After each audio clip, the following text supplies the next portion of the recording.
মাদকের ব্যবসার সাথে জড়িত যুব দল, বিএনপির নেতাকর্মীরা, আমি বিশ্বাস করি যারা মাদক ব্যবসা করে তাদের সন্তান মানুষ হইতে পারে না।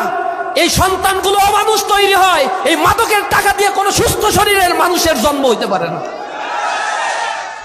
আমরা বিশ্বাস করি যারা মাদকের সিন্ডিকেট তৈরি করে রেখেছে তাদের করুণ পরিণতি হবে তার সন্তান, তার স্ত্রীর হাতে। এই জমিনেই তাদের বিচার হবে।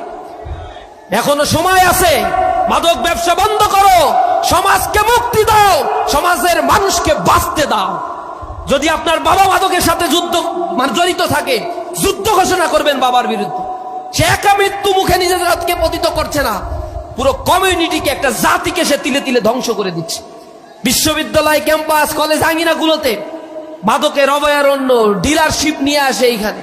এর বিরুদ্ধে কথা বলতে গেলে আমাদেরকে হুমকি দেয়, দুনিয়া থেকে আমাদেরকে বিদায় করে দেবে। মাদকের বিরুদ্ধে ইসলামী ছাত্র শিবির জিরো টলারেন্স। 26 তারিখে মাদক বিরোধী দিবস জুনের। এই মাদক